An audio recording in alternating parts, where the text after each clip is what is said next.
తెలుగు నూతన సంవత్సరాది ఉగాది పర్వదినం సందర్భంగా నెల్లూరు ప్రముఖ పుణ్యక్షేత్రాలు భక్తులతో కిటకిటలాడుతున్నాయి. విశ్వావసు నామ సంవత్సరంలో జిల్లా సర్వతో ముఖాభివృద్ధి జరగాలని, పాడి పంటలతో వ్యాపార అభివృద్ధితో సుభిక్షంగా ఉండాలని కోటి ఆశలతో ప్రజలు నూతన సంవత్సరాదిలో అడుగు పెడుతున్నారు. నెల్లూరు ఉగాది ఉత్సవాలపై ఇరుకల పరమేశ్వరి అమ్మవారి దేవస్థానం నుండి మా ప్రతినిధి చరిత్ర కుమార్ మరింత సమాచారం అందిస్తారు.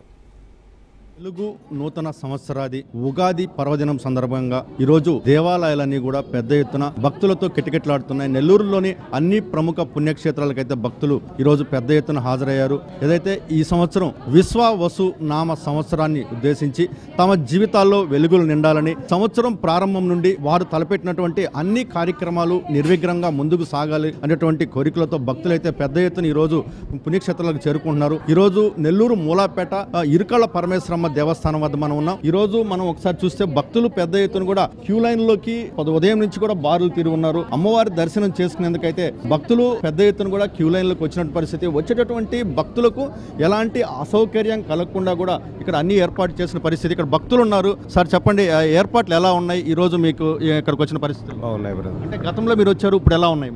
గతం కంటే బాగున్నాయి. బాగా నీట్గా దైవ దర్శనం కానీ చుట్టూ పరిసరాలు కానీ అంతా చాలా నీట్గా ఉంది. అలాగే ఇక్కడ మరికొంతమంది భక్తులు ఉన్నారు. ఇక్కడ ఆలయం వద్ద ఎలాంటి ఏర్పాట్లు చేశారు కనుక్కుందాం. అమ్మా, ఈ రోజు మీరు ఇక్కడ దేవాలయానికి వచ్చారు కదా, మీకు ఎలా ఉందమ్మా? సౌకర్యాలు ఎలా ఉన్నాయి వచ్చిన తర్వాత?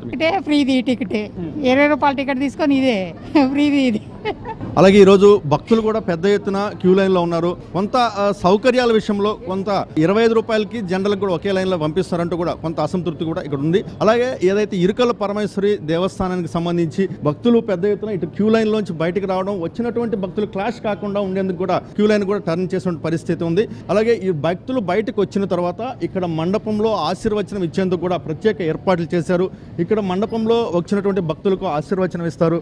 ఈ ఆశీర్వచనం ఇచ్చిన తర్వాత భక్తులు యథావిధిగా తీర్థప్రసాదాలు తీసుకొని బయటకు వెళ్లేందుకు కూడా ఎలాంటి ఇబ్బందులు లేకుండా చేసిన పరిస్థితి ఉందని చెప్పాలి. అయితే ప్రధానంగా ఏదైతే నూతన తెలుగు సంవత్సరాదికి సంబంధించి అందరూ కూడా వారు భక్తులు ప్రధాన కోరికలు అంటే పాడి పంట ప్రశాంతంగా ఉండాలి, అలాగే వ్యాపారం అభివృద్ధి చెందాలి, వివిధ రకాలైనటువంటి కోరికలతో అయితే భక్తులు వస్తుంటారు. అయితే ఈరోజు మనం ఆంధ్రప్రదేశ్ రాష్ట్ర వ్యాప్తంగా మనం గమనించినట్లయితే ప్రధానంగా నెల్లూరు జిల్లాలో రైతులకు సంబంధించి ఏదైతే జీవనాడి ఉందో ఈరోజు సోమశిల జలాశయం నిండు కుండను తలపించే విధంగా ఉంది. ఈరోజు రాబోయేటటువంటి రెండో పంటకు కూడా నీళ్లు ఇస్తారన్నటువంటి ఈ ఉగాది పర్వదినం పూట జరిగేటటువంటి దీంట్లో పాడి పంటలకు సంబంధించి కానీ ఇటు వ్యాపార అభివృద్ధికి సంబంధించి కానీ తీసుకున్నటువంటి క్రమంలో గత 2-3 సంవత్సరాలకు ఎప్పుడు లేని విధంగా 54 టీఎంసీలు నీరు ఉండడం ఇటు రైతుల్లో అయితే మాత్రం ఒకంత ఆశలు చిగురిస్తున్న పరిస్థితి ఉంది. ఒకసారి అంటే ఏదైతే రైతుల్లో జరిగేటటువంటి ఇది వృద్ధి